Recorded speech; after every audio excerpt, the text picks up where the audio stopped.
کہ کوئی شخص اگر اس سے فائدہ نہیں اٹھا سکا تو وہ اصل محروم وہ ہو جاتا ہے، وہ ہمیشہ کے لیے اللہ کی رحمت سے دور ہو جاتا ہے۔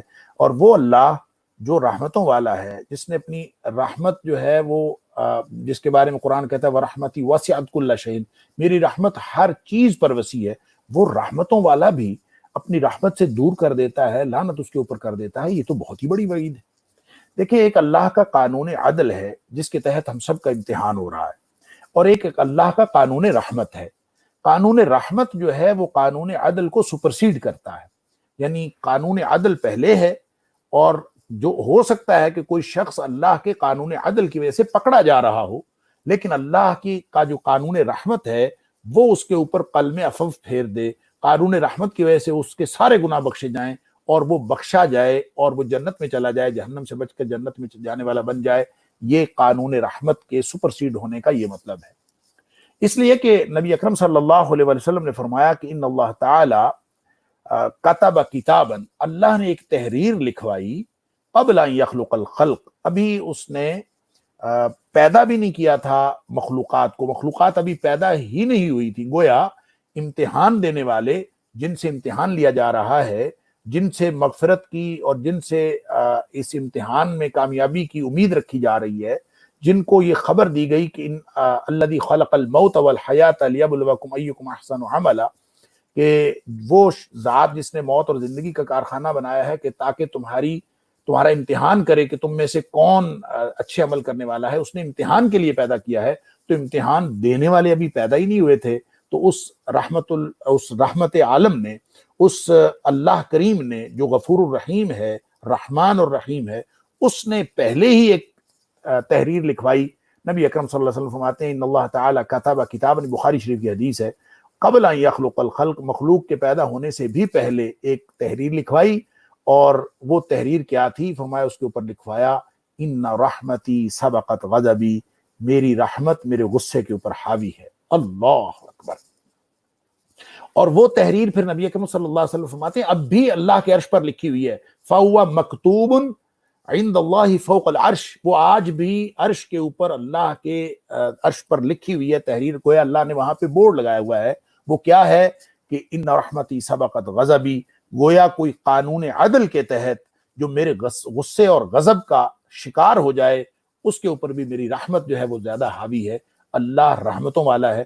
اور پھر جہاں اللہ نے کیا یہ امتحان کا تعارف کروایا ہے سورہ ملک کی ابتدا میں، تو امتحان کا تعارف کروانے سے پہلے ممتحن کا تعارف کروا دیا ہے کہ تبارک الذی بیدہ الملک، وہ ذات بڑی بابرکت ہے جس کے ہاتھ میں ہر قسم کی بادشاہت ہے، وہو علی کل شیء قدیر، اور ہر چیز پر قدرت رکھنے والا ہے۔ گویا ممتحن نے پہلے اپنا تعارف کروایا، پھر فرمایا الذی خلق الموت والحیات لیبلوکم ایکم احسن عملا، کہ اس نے موت اور زندگی کا کارخانہ بنایا تاکہ تمہارا امتحان کرے۔ تو امتحان سے پہلے بتا دیا کہ جو تمہارا ممتحن ہے وہ برکت والی ہستی ہے، اور برکت کا لفظ جس ہستی پر بولا جائے یا جس چیز پر بولا جائے تو اس میں دو معنی نمایاں ہوتے ہیں۔ ایک معنی یہ ہوتا ہے کہ اس کے اندر سراسر خیر ہے، اور ایک اس کے اندر یہ معنی ہوتا ہے کہ وہ خیر اور وہ رحمت ہر وقت بڑھتی رہتی ہے، اس کے اندر کبھی کمی واقع نہیں ہوتی۔ گویا اللہ اپنی ذات کا تعارف کروا رہا ہے کہ میری رحمت، میری طرف سے بھلائیاں، میری طرف سے خیر، وہ کبھی رکتی نہیں ہے۔ تو وہ اللہ ہمارا ممتحن ہے، اس نے امتحان لینے سے پہلے، قانون عدل بنانے سے پہلے، اس نے قانون رحمت کا اعلان فرما دیا۔ سبحان اللہ۔ پھر وہ رحمت والا قانون ہمیشہ، حالانکہ اگر اللہ تعالی ہمیں صلاحیتیں دے کے لا یکلف اللہ نفسا الا وسعها، ہم سے امتحان لے لے کہ اس کی استطاعت کے مطابق امتحان ہے، نبی بھیج کے حجت تمام کر دی، صلاحیتیں دے دی، اب اگر اللہ سیدھا سیدھا امتحان کرے سیدھی سیدھی گنتی کے ساتھ کہ فَأَمَّا مَنْ ثَقُلَتْ مَوَازِينُهُ فَهُوَ فِي عِيشَةٍ رَاضِيَةٍ وَأَمَّا مَنْ خَفَّتْ مَوَازِينُهُ فَأُمُّهُ هَاوِيَةٌ، کہ جس کے وزن نیکیوں کے بڑھ گئے وہ جنت میں جائے گا، اور جس کے نیکیوں کے وزن کم ہو گئے وہ جہنم میں جائے گا۔ اگر سیدھا سیدھا حساب ہو تو یہ قانون عدل کے مطابق عین ٹھیک امتحان ہے، اور اللہ کی طرف ظلم کی نسبت بھی نہیں کی جا سکتی۔ اس قدر شاندار عدل کا قانون اللہ نے رائج کیا ہے اس پوری کائنات کے اندر، سبحان اللہ۔ لیکن قانون عدل کے تحت ہو سکتا ہے بہت سارے پکڑے جائیں۔